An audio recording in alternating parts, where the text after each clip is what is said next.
Oh, hey there, second grade. It's good to see you today. I'm sorry, I was just setting up a mouse trap. Come take a look.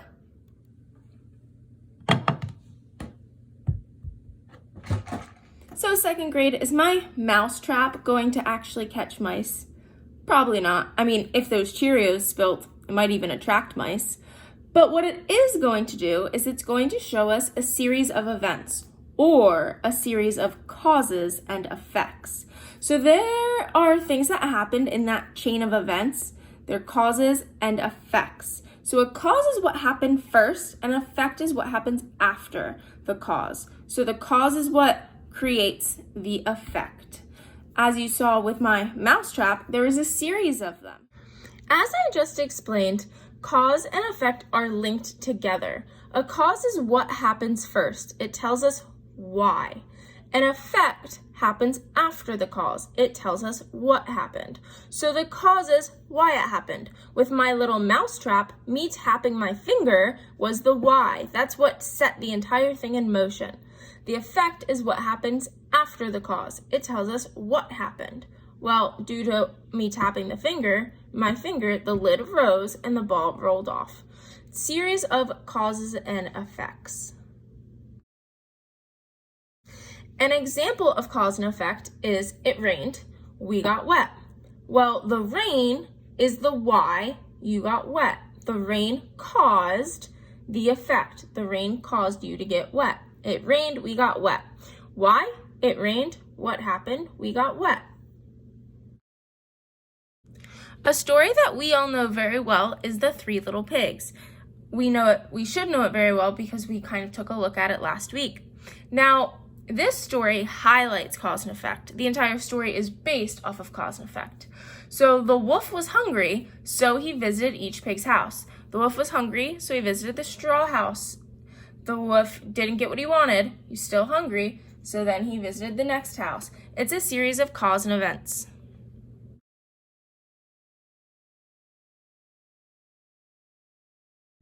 Another story that we're familiar with that's based on cause and effect is if you give a mouse a cookie. Now, we read this earlier in the year. If you would like to reread it, I'm going to post the link in this post. But this story is all about when you provide a mouse with something, it's the cause for them needing something else. So if you give them a cookie, then they're going to want a glass of milk. Let's take a look at some examples of this story. Our first example, which we just talked about, if you give a mouse a cookie, he is going to ask for a glass of milk. So the cause is him getting a cookie. The effect is he's going to want a glass of milk. He wants a glass of milk because you gave him a cookie. Now let's take a look at this part of the story. When he is finished, he'll ask for a napkin. What is the cause and what is the effect? Very good. He finished eating and drinking, so he wants a napkin. Him finishing his food causes him, or its effect is that he asks for a napkin. Let's take a look at some real world applications of cause and effect. Matt stayed up late, so he was tired in the morning. Well, why was he tired in the morning? Because he stayed up late. So him staying up late caused the effect of him being tired in the morning. So him staying up late is the cause, and the effect is that he is tired in the morning. Let's look at another. Since the class worked so hard, the teacher suggested a game. Ooh, how exciting. So what was the cause? What was the effect? Well, the effect was that the teacher suggested a game. And what caused this is the class worked hard. So since the class worked hard, it caused the teacher to suggest a game. So the cause is that the class worked hard. The effect is that the teacher suggested a game. Now we're going to do one together. Our cause is that Jim dropped an egg on the floor. What is a possible effect of Jim dropping an egg on the floor?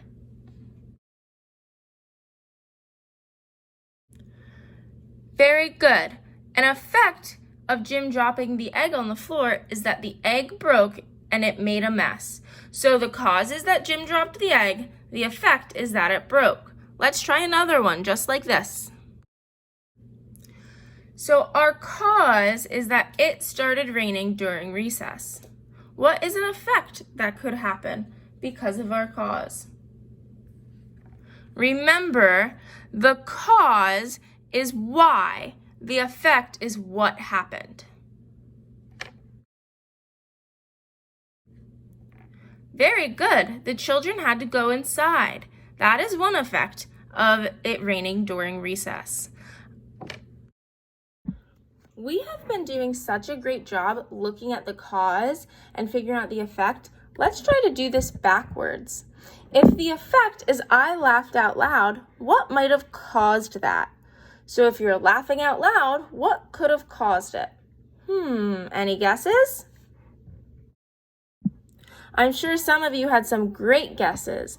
The cause is you told me a funny joke. So a funny joke caused you to laugh out loud. It's a cause and effect relationship. Great job, guys.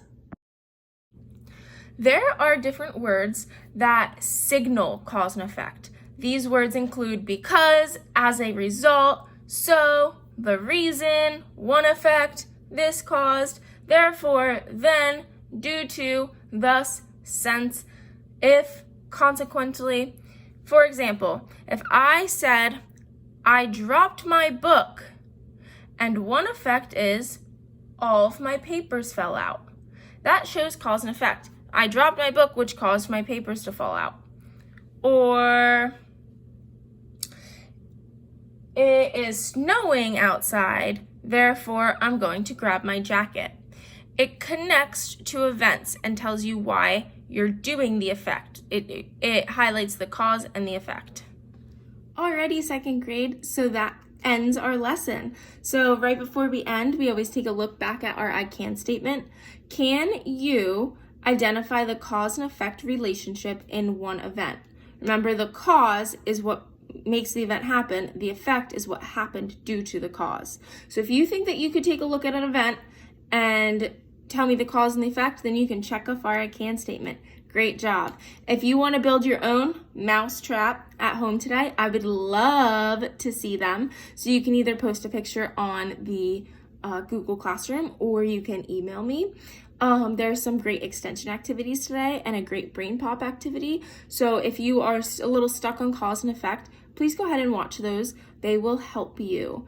With that, have a great day. I miss you, and I will see you tomorrow for a lesson. Bye, second grade.